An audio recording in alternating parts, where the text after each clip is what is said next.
Hi friends, പത്രമാറ്റിലെ പുതിയൊരു എപ്പിസോഡിലേക്ക് എല്ലാവർക്കും സ്വാഗതം. അങ്ങനെ വീട് വിട്ടുപോയ ആദർശിനെയും നയനെയും ഓർത്ത് മുത്തശ്ശന് നല്ല സങ്കടമുണ്ട്. അവരെ കാണാത്തതിൽ വളരെ ദുഃഖവുമുണ്ട്. അതിൻ്റെ ആദ്യ കാരണമാണെന്ന് തോന്നുന്നു. മുത്തശ്ശന് പനിയുണ്ടാവുന്നുണ്ട്. അങ്ങനെ ഹോസ്പിറ്റലിലേക്ക് പോകുന്നു. അപ്പോൾ തന്നെ നയനയ്ക്ക് എന്തോ ബുദ്ധിമുട്ട് പോലെ തോന്നി. നയനെ വിളിച്ചു ചോദിക്കുമ്പോൾ ദേവയാനി പറയുന്നുണ്ട് മുത്തശ്ശന് വയ്യാതെ ഹോസ്പിറ്റലിലേക്ക് പോയെന്ന്. നയനയും ആദർശം കൂടി മുത്തശ്ശനെ കാണാനായിട്ട് ഹോസ്പിറ്റലിലേക്ക് ചെല്ലുന്നുണ്ട്. എന്നാൽ അവിടെ ചെന്ന് ആദർശനെ മുത്തശ്ശൻ അഭിനയത്തിൻ്റെ ബാക്കി എന്നോളം വളരെ ദേഷ്യത്തോടു കൂടിയാണ് സംസാരിക്കുന്നത്. എന്നെ ആരും കാണാൻ വരേണ്ടെന്നും ഞാൻ മരിക്കാൻ കിടക്കുകയല്ല എന്നൊക്കെ പറഞ്ഞ് ഒച്ചയിടുന്നുണ്ട്. അതിൽ തന്നെ ആദർശ് സങ്കടത്തോടെ പറയുന്നുണ്ട്, അല്ല മുത്തശ്ശന് വയ്യ എന്ന് പറഞ്ഞതുകൊണ്ട് എനിക്ക് വീട്ടിലിരിക്കാൻ തോന്നിയില്ല, എനിക്കൊന്ന് കാണണമെന്ന് തോന്നി, അതുകൊണ്ടാണ് ഞാൻ വന്നത്. അപ്പോൾ മുത്തശ്ശൻ പറയുന്നുണ്ട്, ജീവിതത്തിൽ പരാജയപ്പെട്ട ഒരാളെ എനിക്ക് കാണുന്നത് പോലും വളരെ ബുദ്ധിമുട്ടുള്ള കാര്യമാണ്. ജീവിതത്തിൽ വിജയിച്ചു വരുന്നവർക്ക് മാത്രമേ കമ്പനികളിലാണേലും കുടുംബത്താണേലും സ്ഥാനമുള്ളൂ. നീ പരാജയപ്പെട്ടതിലല്ല എനിക്ക് വിഷമം. ഞാൻ നിന്നോട് പല ആവർത്തി പറഞ്ഞിരുന്നു പല ചതിയും നടക്കാൻ സാധ്യതയുണ്ട് എന്ന്. എന്നാൽ അതൊന്നും ഗവനിക്കാതെ നിസ്സാരം ഒരു പെണ്ണ് തന്ന ജ്യൂസ് കുടിച്ച് ഉറങ്ങിപ്പോയി എന്നുള്ളൊരു കാരണമാണ് എന്നെ വളരെ തളർത്തിയത്. അതുകൊണ്ട് തന്നെ നീ കമ്പനിയുടെ തലപ്പത്തിരിക്കാൻ പോലും യോഗ്യതയില്ലെന്ന് അന്ന് നീ തെളിയിച്ചു. അതുകൊണ്ട് തന്നെയാണ് നിന്നെ ഞാൻ സ്ഥാനത്തുനിന്ന് നീ സ്വയമേ മാറിയില്ലെങ്കിൽ ഞാൻ തന്നെ മാറ്റിയേനെ എന്നൊക്കെ മുത്തശ്ശൻ ദേഷ്യത്തോടു കൂടി പറയുന്നുണ്ട്. ഇതെല്ലാം കേൾക്കുമ്പോൾ ആദർശന് വളരെ സങ്കടമാവുന്നുണ്ട്. അധികം നേരം നിൽക്കാതെ തന്നെ ആദർശം നയനയുടെ തിരികെ വീട്ടിലേക്ക് വരികയാണ്. അവിടെ വരുമ്പോൾ ആദർശിൻ്റെ മുഖഭാവം കണ്ട് നയനയ്ക്കും ആകെ സങ്കടമാവുകയാണ്. നയന പറയുന്നുണ്ട്, എന്നാലും മുത്തശ്ശൻ ഇങ്ങനെയൊക്കെ പറയുമെന്ന് ഞാൻ ഒരിക്കലും കരുതിയില്ല. നമ്മളെയൊക്കെ കാണാത്തതിൽ സങ്കടം ഉണ്ടായിരിക്കുമെന്നാണ് വിചാരിച്ചത്. എന്നാൽ മുത്തശ്ശൻ വീണ്ടും ആദർശേട്ടനെ അങ്ങ് അധിക്ഷേപിക്കുകയാണ് ചെയ്യുന്നത്. അപ്പോൾ ആദർശ് പറയുന്നുണ്ട്, അങ്ങനെയൊന്നും ഒരിക്കലും പറയല്ലേ നയനെ. മുത്തശ്ശൻ്റെ മനസ്സിൽ അതേപോലെ സങ്കടം ഉണ്ടായിട്ടുണ്ട്. മുത്തശ്ശന്മാരായിട്ട് പോലും നിലനിർത്തിക്കൊണ്ടുവന്ന കമ്പനിയാണ്. ഒരിക്കൽ പോലും പരാജയം എന്താണെന്ന് അറിഞ്ഞിട്ടേ ഇല്ല. അതുകൊണ്ട് തന്നെ മുത്തശ്ശൻ കമ്പനിക്ക് എന്തെങ്കിലും പരാജയം സംഭവിച്ചാൽ എങ്ങനെയായിരിക്കും പ്രതികരിക്കുകയെന്ന് നമ്മൾ ഇതുവരെ കണ്ടിട്ടുമില്ല. എന്നാൽ ഈ ഒരു മാറ്റം വളരെ വലുതായിരുന്നു. നീ നോക്കിക്കോ, ഞാൻ ഈ ശത്രുക്കളെയെല്ലാം കണ്ടുപിടിച്ച് വീണ്ടും തിരിച്ച് നമ്മുടെ കമ്പനിയെ പഴയ സ്ഥിതിയിലേക്ക് കൊണ്ടുവരും. അപ്പോൾ മുത്തശ്ശന് എന്നോടുള്ള ദേഷ്യമെല്ലാം മാറും. അതുവരെ എനിക്ക് വാശി കൂട്ടാൻ വേണ്ടി മുത്തശ്ശൻ മനഃപൂർവ്വം ഇങ്ങനെ പറയുന്നതാണെന്നാണ് എനിക്ക് തോന്നുന്നത്. അതിൻ്റെ ആദർശമായിട്ട് അങ്ങനെ പറയുന്നത്. ഇത്രയെല്ലാം ദേഷ്യപ്പെട്ട് പറഞ്ഞിട്ട് മുത്തശ്ശന് ഇപ്പോഴും ആദർശനോട് സ്നേഹം ഉണ്ടെന്നാണോ കരുതുന്നത്?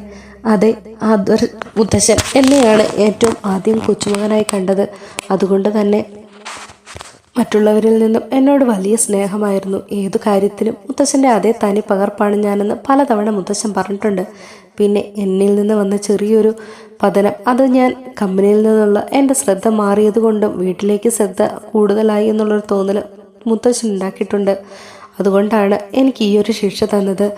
എത്രയും പെട്ടെന്ന് അതിൻ്റെ ഞാൻ കാരണം ഉണ്ടായ പരാജയങ്ങളും എല്ലാം നികത്തി തിരിച്ച് കമ്പനിയിലേക്ക് കയറണം. അതിനുവേണ്ടി നീ കഴിവതും പ്രാർത്ഥിക്കുക എന്നിങ്ങനെ ആദർശ് പറയുന്നുണ്ട്. അങ്ങനെ പിറ്റേ ദിവസം ആദർശ് കിരണിനെയും കല്യാണിയും കാണുന്നുണ്ട്. കിരണ് പറയുന്നുണ്ട്, നീ ഒന്നുകൊണ്ടും വിഷമിക്കേണ്ട, ഞങ്ങളെ ഏൽപ്പിച്ച പണി ഞങ്ങൾ ഭംഗിയായിട്ട് തന്നെ ചെയ്യുന്നുണ്ട്. കഴിഞ്ഞ ദിവസം ഡേവിഡിൻ്റെ വായിൽ നിന്ന് അബദ്ധത്തിലാണെങ്കിലും ഒരു വാക്ക് വീണിട്ടുണ്ട്. ഞങ്ങളുടെ കൺസ്ട്രക്ഷൻ വർക്കിൻ്റെ എല്ലാം ഫൈനലായിട്ട് നോക്കാൻ വേണ്ടിയിട്ട് കമ്പനിയുടെ ഒരു പ്രധാനപ്പെട്ട ഒരാൾ വരുന്നുണ്ട് എന്ന് യാദൃശ്ചികമായി പറഞ്ഞതാണ്. എടുത്ത് ചോദിച്ചപ്പോഴും പുള്ളി പറഞ്ഞ ഉരുണ്ട് കളിക്കാതെ തന്നെ പുള്ളി പറയുന്നുണ്ടായിരുന്നു, എന്നെപ്പോലെ തന്നെ ഈ കമ്പനിയിൽ അതേ സ്ഥാനം വഹിക്കുന്ന ഒരാളുണ്ട്, എൻ്റെ ബിനാമിയാണ്, പാർട്ട്ണറാണെന്നൊക്കെയാണ് അയാൾ പറഞ്ഞത്. എന്തായാലും ഇത്രയും നാളും ഇല്ലാത്ത ഒരു പാർട്ട്ണർ പെട്ടെന്നാണ് കമ്പനിക്ക് വന്നത്. ആദ്യമൊക്കെ ഞാൻ ഒറ്റയ്ക്കാണ് കമ്പനി മുന്നോട്ട് നയിച്ചതെന്നും ദുബായിൽ പോയി ഉണ്ടാക്കിയ കാശുകൊണ്ടാണ് ഞാനിത് നേടിയതെന്നൊക്കെയാണ് പറഞ്ഞിരുന്നത്. എന്നാൽ നന്ദു അതൊന്നും ശരിയല്ല എന്നുള്ളത് കണ്ടുപിടിച്ചാൽ നമുക്ക് തന്നിരുന്നു. അബദ്ധത്തിലാണേലും പുള്ളിയുടെ വായിൽ നിന്ന് വീണപ്പോൾ അപ്പോൾ തന്നെ ഞാൻ ചോദിച്ചു, അതേതാണ് സാർ, ഇത്രയും നാളും പാർട്ട്നേഴ്സൊന്നുമില്ല, സാർ തന്നെയല്ലേ ഉണ്ടായിരുന്നു എന്നല്ലേ പറഞ്ഞത്, ഇപ്പോൾ എവിടെ നിന്നാണ് ഈ പാർട്ട്ണർ എന്നൊക്കെ ചോദിച്ചു. അപ്പോൾ പുള്ളി പറഞ്ഞു, അല്ല, നേരത്തെ മുതലേ ഉണ്ടായിരുന്നു, എന്നാൽ പുള്ളി ഔട്ട് ഓഫ് കൺട്രോളിലായിരുന്നു, ഈ നാട്ടിൽ തന്നെ ഇല്ലായിരുന്നു, അതുകൊണ്ടാണ് ആ ഒരു വ്യക്തിയെപ്പറ്റി പറയാഞ്ഞത്. എന്നാൽ നമ്മുടെ കൺസ്ട്രക്ഷൻ വർക്ക് എല്ലാം പൂർത്തിയായതിനു ശേഷം അത് വിസിറ്റ് ചെയ്യാനായിട്ട് അദ്ദേഹം വരുന്നുണ്ട്. അദ്ദേഹത്തിന് ഞാൻ നിങ്ങൾക്ക് പരിചയപ്പെടുത്തി തരാം എന്നിങ്ങനെ പറയുന്നുണ്ട്. അപ്പോൾ കല്യാണി ചോദിച്ചു, ആഹാ, എന്താണ് സാർ അദ്ദേഹത്തിൻ്റെ പേര്, ഞങ്ങൾ ഇതിനു മുമ്പ് കണ്ടിട്ടുണ്ടോ എന്നൊക്കെ ചോദിച്ചപ്പോഴത്തേനും പറഞ്ഞ്, ഏയ് കാണാൻ സാധ്യതയില്ല, നാഗേന്ദ്രൻ എന്നാണ് സാറിൻ്റെ പേര്. എന്തായാലും സാർ എത്തിയാൽ ഉടനെ നിങ്ങളെ ഞാൻ അറിയിക്കാം, നമുക്ക് എല്ലാവർക്കും കൂടെ ഒന്നിച്ചൊന്ന് കൂടുകയും ചെയ്യാം. അന്നിങ്ങനെ പറഞ്ഞാണ് ഞങ്ങൾ അവിടുന്ന് പിരിഞ്ഞത് എന്ന് കിരൺ ആദർശിനോട് പറയുന്നുണ്ട്. ആദർശിനെ ആ പേര് പെട്ടെന്ന് കേട്ടപ്പോൾ തന്നെ ഒന്ന് സ്ട്രൈക്ക് ആവുന്നുണ്ട്. ആദർശ് ചോദിക്കുന്നുണ്ട്, അല്ല നാഗേന്ദ്രനോ? ആ അതേടാ, അങ്ങനെയാണ് അയാൾ പറഞ്ഞത്, നാഗേന്ദ്രൻ എന്ന്. നീ എന്താ ഈ പേര് ഇതിനു മുമ്പ് കേട്ടിട്ടുണ്ടോ? നിനക്കറിയാമോ അയാളെ? ഇല്ലടാ, ഞാൻ ഈ പേര് ഞാൻ എവിടെയോ കേട്ടിട്ടുണ്ട്, എനിക്ക് നല്ല പരിചയമുള്ള പേര് പോലെ. പക്ഷേ പെട്ടെന്ന് അതാരാന്നങ്ങോട്ട് മനസ്സിലേക്ക് വരുന്നില്ല. അപ്പോൾ കിരൺ പറയുന്നുണ്ട്, ആ നീ ഒന്ന് സമാധാനമായിട്ട് ആലോചിച്ച് നോക്ക്, എവിടെയെങ്കിലും ഏതെങ്കിലും ഒരു സമയത്ത് മൂർത്തി ജ്വല്ലറിയുമായിട്ട് ബന്ധപ്പെട്ട് എപ്പോഴെങ്കിലും ഈ ഒരു പേര് നീ ഇതിനു മുമ്പ് കേട്ടിട്ടുണ്ടോ എന്ന്. അപ്പോൾ പെട്ടെന്ന് ആദർശ് പറയുന്നുണ്ട്, എടാ ഇത് അപ്പച്ചിയുടെ ഭർത്താവിൻ്റെ പേരാണ് നാഗേന്ദ്രൻ എന്ന്. അപ്പച്ചിയുടെ ഭർത്താവോ? ആ അതേ തന്നെ, ജലജ അപ്പച്ചിയുടെ ഭർത്താവ്. ചെറുപ്പത്തിലെ തന്നെ എന്തോ പ്രശ്നമായിട്ട് ജ്വല്ലറിയിൽ നിന്ന് മുത്തശ്ശൻ ഇറക്കി വിട്ടതാണ്. ജ്വല്ലറിയിൽ നിന്നും അതുപോലെ വീട്ടിൽ നിന്നും. പണ്ടേ അപ്പച്ചിക്ക് സ്വാർത്ഥതയുള്ളത് കാരണം സ്വന്തം കാര്യങ്ങൾ നോക്കുക എന്നുള്ളതല്ലേ അപ്പച്ചിയുടെ ഇത്. അതുകൊണ്ട് അയാളുടെ കൂടെ പോയാൽ ദാമ്പത്യ ജീവിതം നന്നാവുകയല്ലാന്നും സ്വത്തും കാര്യങ്ങളും ഒന്നും ഇല്ലാത്ത അയാളുടെ കൂടെ പോയാൽ ജീവിതം വഴിമുട്ടുമെന്നും അപ്പച്ചിക്കറിയാം. അതുകൊണ്ട് തന്നെ അന്ന് അപ്പച്ചിയും 2 മക്കളും പുള്ളിയുടെ കൂടെ പോകാതെ വീട്ടിൽ പിടിച്ചു നിൽക്കുകയായിരുന്നു. എന്തോ ജ്വല്ലറിയിൽ എന്തോ തിരിമറി നടത്തി എന്നുള്ള കാരണത്തിലെങ്ങാണ്ടാണ് അന്ന് മുത്തശ്ശൻ അയാളെ വീട്ടിൽ നിന്ന് ഇറക്കി വിട്ടത്. ഇത്രയും നാൾ ഞാനത് ആ പേര് എൻ്റെ മൈൻഡിൽ നിന്ന് പോയി. പെട്ടെന്ന് ഞാൻ കേട്ടപ്പോൾ എനിക്കത് എവിടെയോ കേട്ടിട്ടുള്ള പേര് പോലെ തോന്നി. അതുകൊണ്ടാണ് ഞാൻ സ്ട്രൈക്ക് ചെയ്തത്. അല്ല, ഈ പറയുന്ന നിൻ്റെ അപ്പച്ചിയുടെ ഭർത്താവെന്ന് പറയുന്നയാൾ ഈ നാഗേന്ദ്രൻ ഇത്രയും നാളും എവിടെയായിരുന്നു? അതിനെപ്പറ്റി എന്തെങ്കിലും നിനക്കറിയാമോ? ഏയ് അങ്ങനെയൊന്നും ചോദിച്ചാൽ എനിക്കറിയില്ല. അന്ന് ദുബായിലേക്ക് പോവുകയാണ് എന്നാണ് പോയി എന്നാണ് ലാസ്റ്റ് അയാളെ പറ്റി അറിയാൻ കഴിഞ്ഞത്. പിന്നീട് ഒരു വിവരവും ഇല്ല. എന്നാലും ഇത്രയധികം കാശും ഇത്ര കോടികൾ മുടക്കി ജ്വല്ലറികളൊന്നും ഉണ്ടാക്കാനുള്ളൊരു സാമ്പത്തിക ശേഷി അയാൾക്കില്ല. അഥവാ അങ്ങനെ സംഭവിച്ചിട്ടുണ്ടെങ്കിൽ എന്തെങ്കിലും ഉടായ്പിലൂടെ അത് സാധിക്കുകയുള്ളൂ എന്നിങ്ങനെ ആദർശ് പറയുന്നുണ്ട്. എന്തായാലും ഇത്രയായ സ്ഥിതിക്ക് ആദർശേട്ടൻ പറയുന്ന ഈ നാഗേന്ദ്രൻ തന്നെയാണോ ഗ്രീനേട്ടൻ പറയുന്ന നാഗേന്ദ്രനെന്നും നമുക്കൊന്ന് അന്വേഷിച്ച് നോക്കണം. അപ്പോൾ ആദർശ് പറയുന്നുണ്ട്, അതിലിപ്പോൾ എനിക്കൊരു സംശയവുമില്ല. മൂർത്തി ജ്വല്ലറി ഇത്രയധികം തരം താഴ്ത്തണമെങ്കിൽ അയാൾ മൂർത്തി ജ്വല്ലറിയിൽ നിന്ന് തന്നെ എന്തെങ്കിലുമൊക്കെ ശിക്ഷ കിട്ടിയിട്ടുണ്ടായിരിക്കണം അയാൾക്ക്. അതുകൊണ്ടാണ് അയാൾ ഇത്രയധികം ഇതായിട്ട് ജ്വല്ലറി മാത്രമല്ല അതുപോലെ കുടുംബവും തകരണമെന്ന് ആഗ്രഹിക്കുന്നത്. അതുകൊണ്ടാണല്ലോ എന്നെയും മുത്തശ്ശനിൽ നിന്ന് അകറ്റാൻ ഇത്രയധികം ശ്രമിച്ചത്. ഇനിയിപ്പോൾ നമ്മൾ എന്താ ആദർശമായിട്ടാ ചെയ്യാൻ പോകുന്നത്? അപ്പോൾ കിരൺ പറയുന്നുണ്ട്, അത് ശരിയാ, നമുക്ക് നല്ലൊരു പ്ലാൻ ഉണ്ടാക്കണം. അയാളെ നേരിട്ട് കാണുന്നത് വരെ ഈ ഒരു സംശയത്തെ പറ്റിയൊന്നും നമ്മൾ പുറത്തറിഞ്ഞതായിട്ട് ഒരിക്കലും ഡേവിഡ് അറിയാൻ പാടില്ല. അതെ, അതാണ് ചെയ്യേണ്ടത്. എന്തായാലും എൻ്റെ ജഗദീഷ് സിംഗിൻ്റെ വേഷം നന്നായി പോകുന്നുണ്ട്. മിക്കവാറും ഡയമണ്ട് കളക്ഷൻസ് കാണിക്കാൻ നേരം അയാൾ ഈ നാഗേന്ദ്രനെ കൂടെ വിളിക്കാനും ചാൻസ് ഉണ്ട്. അങ്ങനെയാണെങ്കിൽ എനിക്ക് ഉറപ്പിക്കാൻ സാധിക്കും അപ്പച്ചിയുടെ ഭർത്താവ് തന്നെയാണോ ഇയാളെ എന്നുള്ള കാര്യം. അതോടുകൂടി നമുക്ക് അടുത്ത പോരാട്ടത്തിന് തയ്യാറെടുക്കാം. ഇതേ സമയം ജ്വല്ലറിയിലാണെങ്കിൽ നാഗേന്ദ്രനും ഡേവിഡും അതുപോലെ അവന്തികയും വളരെ സന്തോഷത്തോടു കൂടി സംസാരിക്കുകയാണ്. വിഷു വരുമ്പോഴത്തേക്കിനും മൂർത്തി ജ്വല്ലറിയുടെ കമ്പനി അതോടുകൂടി അത് പഠിച്ച് നിലം പറ്റുമെന്നും അതിലും നല്ല കളക്ഷൻസും കാര്യങ്ങളും ഒക്കെയായി ജ്വല്ലറി മുന്നിലെത്തുമെന്നും അവരിങ്ങനെ മനക്കോട്ട കിട്ടുന്നുണ്ട്.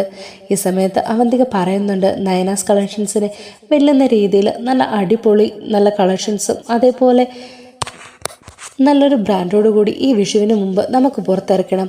അതായിരിക്കണം ഈ കേരളത്തിലെ തന്നെ ഏറ്റവും നല്ല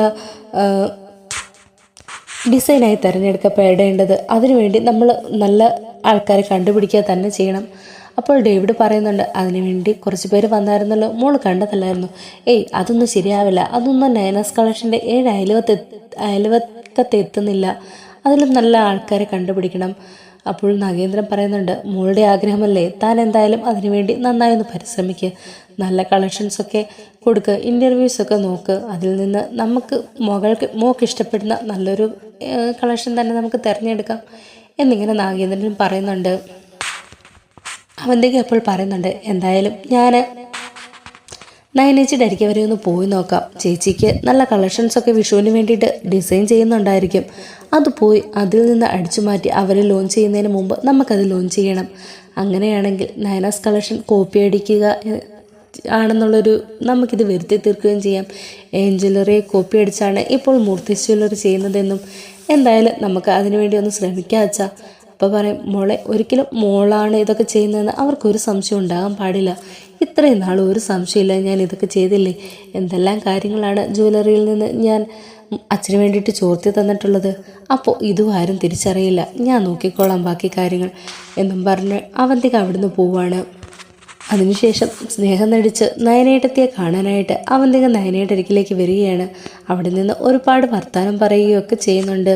അക്കൂട്ടത്തിൽ ജലജയെയും അഭിയെയും ഒക്കെ കുറ്റപ്പെടുത്തുന്നുമുണ്ട്. നവ്യേച്ചിയാണെങ്കിൽ അവിടെ പോയി മോഡലായതിനെ പറ്റിയൊക്കെ അവന്തിക ഇങ്ങനെ വീണ്ടും വീണ്ടും വാതോരാതെ കുറ്റപ്പെടുത്തി സംസാരിക്കുന്നുണ്ട്. ഇതൊക്കെ കേൾക്കുമ്പോൾ നയനയും പറയുന്നുണ്ട്, ശരിയാ മോളെ, ഇതിൻ്റെയൊക്കെ പിന്നിൽ ആരാന്ന് കണ്ടുപിടിക്കണം. അതിനുവേണ്ടി ഞാനും ആദർശേട്ടനൊക്കെ ഒരുപാട് ശ്രമിക്കുന്നുണ്ട്. പക്ഷേ ഒന്നും അങ്ങോട്ട് എത്തുന്നില്ല. എവിടെ ചെന്ന് തൊട്ടാലും പരാജയം തന്നെ സംഭവിക്കുന്നു. അപ്പോൾ അവന്തിക പറയുന്നുണ്ട്, അതെങ്ങനെ മനസ്സിൽ ചിന്തിക്കുകയാണ് കേട്ടോ. അതല്ലേലും അങ്ങനെയല്ലേ സംഭവിക്കുകയുള്ളൂ. ഞാനും എൻ്റെ അച്ഛനും അത്രയ്ക്ക് സെക്യൂർഡായിട്ടാണ് കാര്യങ്ങളെല്ലാം നീക്കുന്നത്. നിങ്ങൾക്ക് അത്ര പെട്ടെന്നൊന്നും ഞങ്ങൾ പിടിത്തരില്ല. മൂർത്തി ജ്വല്ലറിയുടെ അധപ്പതനം കണ്ടതിന് ശേഷം മാത്രമേ ഇതിൻ്റെ പിന്നിൽ ആരാണെന്ന് നിങ്ങൾക്ക് തിരിച്ചറിയൂ. അന്ന് ആരാണെന്ന് അറിഞ്ഞാൽ പോലും നിങ്ങൾക്ക് കരകയറാനുള്ള അവസരം എൻ്റെ അച്ഛൻ തരികയില്ല, നോക്കിക്കോ എന്നിങ്ങനെ അവൾ മനസ്സിൽ ചിന്തിക്കുന്നുണ്ട്. ഇതൊക്കെ മനസ്സിൽ വെച്ചുകൊണ്ട് തന്നെ നയനയോട് പറയുന്നുണ്ട്, എന്നാൽ ശരി ഏട്ടത്തി, എല്ലാം ശരിയാകും. ഏട്ടത്തി ഒന്നും ഓർത്ത് വിഷമിക്കേണ്ട. ഇപ്പം കുഞ്ഞിൻ്റെ കാര്യം മാത്രം ഏട്ടത്തി ശ്രദ്ധിച്ചാൽ മതി. ആദർശേട്ടൻ പഴയതുപോലെ പഴയ പ്രതാപത്തോടു കൂടി തന്നെ മൂർത്തി ജ്വല്ലറിയിലേക്ക് തലയുയർത്തി വരും, എനിക്ക് ഉറപ്പുണ്ട് എന്നൊക്കെ പറഞ്ഞ് നല്ലപോലെ അങ്ങ് സൂചിപ്പിക്കുന്നുണ്ട് അവന്തിക. ഈ സമയത്ത് നയന, അയ്യോ മോള് വന്നിട്ട് ഇത്രയും നേരമായി, ഞാൻ ഒരു ഗ്ലാസ് വെള്ളം പോലും തന്നില്ല. അയ്യോ അതൊന്നും വേണ്ട ഏട്ടത്തി, ഇല്ല ഞാൻ എടുത്തിട്ട് വരാം, നീ ഇവിടെ ഇരിക്കെ എന്നും പറഞ്ഞ് നയന കോഫി എടുക്കാനായിട്ട് അടുക്കളയിലേക്ക് പോകുന്നുണ്ട്. ഈ സമയത്ത് അതുവരെ നയന ഡിസൈൻ ചെയ്തുകൊണ്ടിരുന്ന വർക്കുകളെല്ലാം തന്നെ അവന്തിക എടുത്ത് നോക്കുന്നുണ്ട്.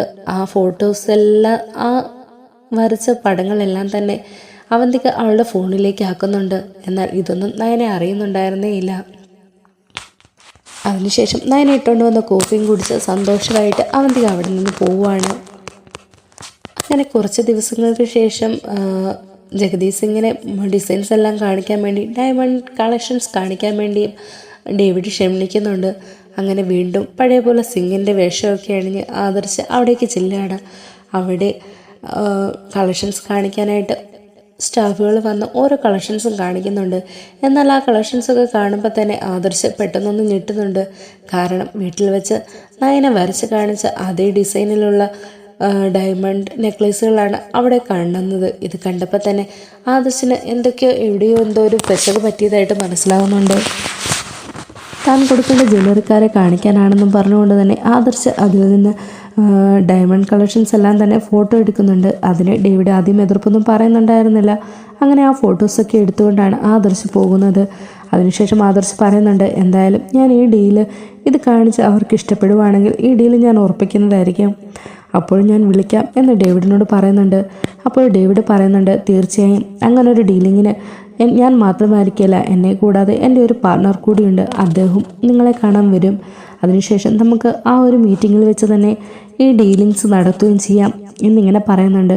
അതിനെന്താ, വളരെ സന്തോഷം എന്നും പറഞ്ഞ് ആദർശ് അവിടെ നിന്ന് തിരിച്ച് നയനായിട്ടിരിക്കുക വന്നിട്ട് നയനോട് പറയുന്നുണ്ട്, എന്താ നയന ഇതൊക്കെ, നീ വരച്ച അതേ പടം അതേ ഡിസൈൻ തന്നെയല്ലേ ഈ വന്നിരിക്കുന്നത്, എവിടെയോ എന്തോ പറ്റിയിട്ടുണ്ട്, എന്താ സംഭവിച്ചത്, ഒന്നെങ്കിൽ നിൻ്റെ കളക്ഷൻസൊക്കെ ലീക്കായോ, ആരെങ്കിലും അത് ജ്വല്ലറിക്ക് കൊടുത്തോ, ഒന്നും മനസ്സിലാവുന്നേ ഇല്ലല്ലോ നയനെ എന്നിങ്ങനെ പറയാണ്.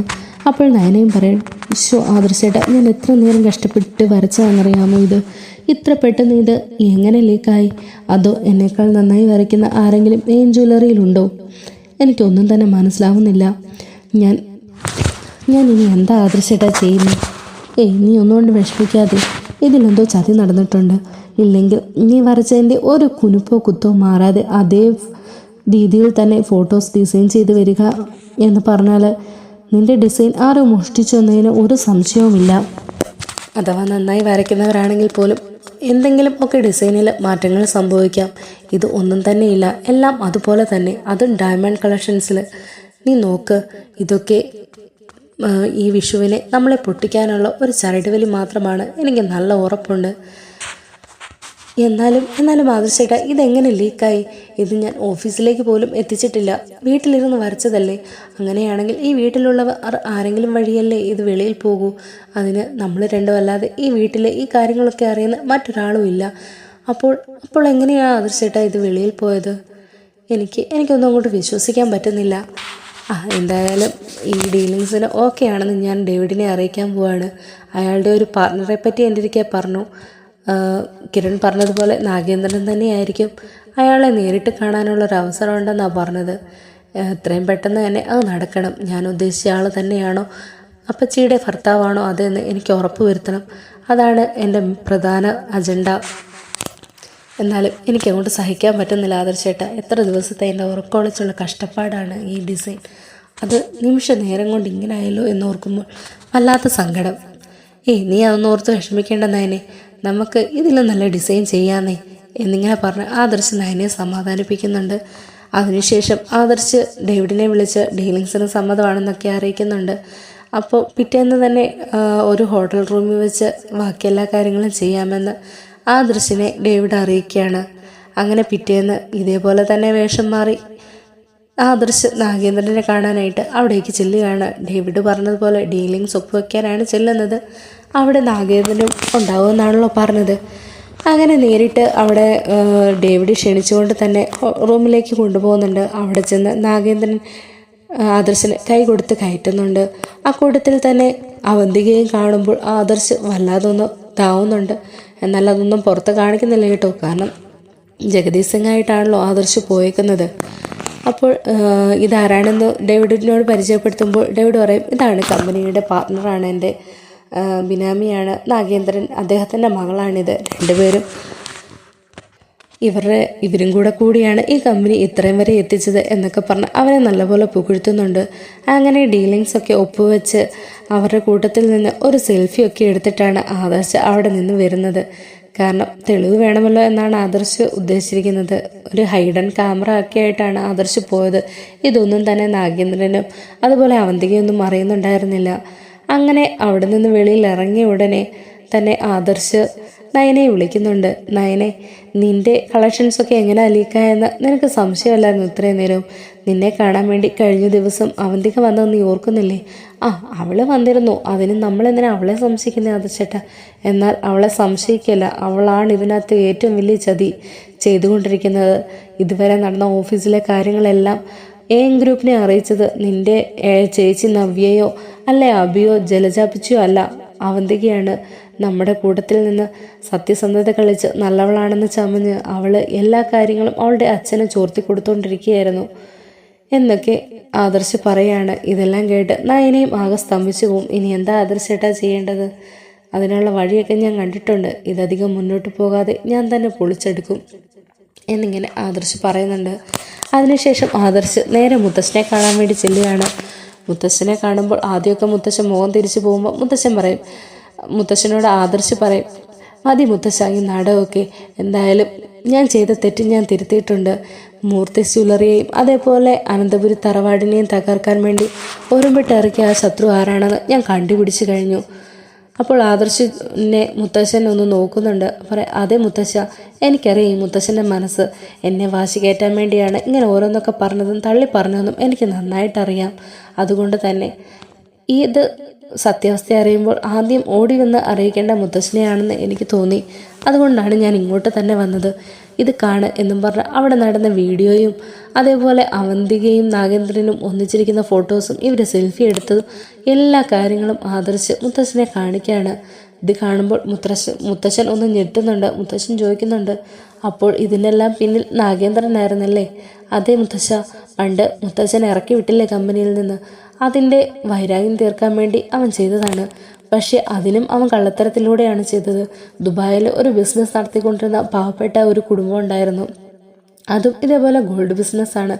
അവരുടെ കൂടെ വിശ്വസ്തനാണെന്നും പറഞ്ഞ് കൂടി അവരെ തകർത്ത് ആ സ്വർണം മൊത്തം അടിച്ചു മാറ്റി അയാൾ സൗദിയിലും അതേപോലെ ഗൾഫിലും അതുപോലെ നമ്മുടെ നാട്ടിലും മുംബൈയിലും എല്ലാം അയാൾ സ്വർണം ശേഖരിച്ചതും ഇത്രയൊക്കെ കച്ചവടങ്ങൾ നടത്തിയതും സ്വന്തമായിട്ട് കഷ്ടപ്പെട്ട് കിട്ടിയ സ്വർണത്തിനല്ലേ വിലയുള്ളൂ. ഇത് ഒന്നും അറിയാതെ കോടിക്കണക്കിന് രൂപയുടെ ആസ്തിയാണ് അയാളുടെ കയ്യിലേക്ക് വന്നത്. അതുകൊണ്ട് തന്നെ അയാൾക്ക് പണികൂലിയില്ലാതെ സ്വർണം കൊടുക്കുന്നതുകൊണ്ട് ഒരു ബുദ്ധിമുട്ടും ഇല്ലല്ലോ. അങ്ങനെയാണ് മുത്തശ്ശനെ തോൽപ്പിക്കാൻ വേണ്ടി അയാൾ ഈ കളിയെല്ലാം കളിച്ചത്. ഇതെല്ലാം കേൾക്കുമ്പോൾ മുത്തശ്ശന് ഒന്ന് വല്ലാതാവുന്നുണ്ട്. എന്നാലും ഇനി നമ്മൾ എന്ത് ചെയ്യാനാ? സത്യങ്ങളെല്ലാം തെളിയിക്കണം. അതിന് ദുബായ് പോലീസുമായിട്ട് കോണ്ടാക്ട് ചെയ്യണം. അയാൾക്ക് എങ്ങനെ ഇവിടുന്ന് സ്വർണം കിട്ടി എന്നുള്ളതിനെ പറ്റിയൊക്കെ അറിയണം. എത്രയും പെട്ടെന്ന് തന്നെ അറസ്റ്റ് ചെയ്യണം. അതോടുകൂടി AM ജ്വല്ലറി എല്ലാം തകിടം മറിഞ്ഞോളും എന്നിങ്ങനെ പറയുകയാണ്. അതേ മോനെ, എത്രയും പെട്ടെന്ന് വേണം. ഇനി നമ്മൾ ഇത്രയും നാളും മറ്റുള്ളവരുടെ കണ്ണിൽ പൊടിയിട്ടതുപോലെ തന്നെ ഇനിയും അങ്ങനെ തന്നെ നിന്നാൽ മതി. ഞാനും നീയുമായിട്ട് ഒരു ബന്ധവുമില്ല. അനന്തപുരി തറവാട് നശിച്ചു അവന് തോന്നണം. എന്നാൽ മാത്രമേ അവനെ പിടിച്ചു കെട്ടാനുള്ള ഒരു ആക്കം നമുക്ക് കൂടുതലുണ്ടാവും. ജയിച്ചു എന്നുള്ള വിശ്വാസത്തിൽ ഉച്ചത്തിൽ നിൽക്കുമ്പോൾ അവിടുന്ന് വീഴുന്ന ഒരു വീഴ്ചയ്ക്ക് അതിൻ്റെ ആഘാതം അവനെ കൊണ്ട് ഒരിക്കലും താങ്ങാൻ കഴിയരുത് എന്നിങ്ങനെ മുത്തശ്ശൻ പറയും. തീർച്ചയായും മുത്തശ്ശ, അതിനുവേണ്ടി ഞാൻ എൻ്റെ കഴിവുകളെല്ലാം എടുത്ത് തന്നെ പരിശ്രമിക്കുന്നുണ്ട് എന്നിങ്ങനെ ആദർശം പറയുകയാണ്.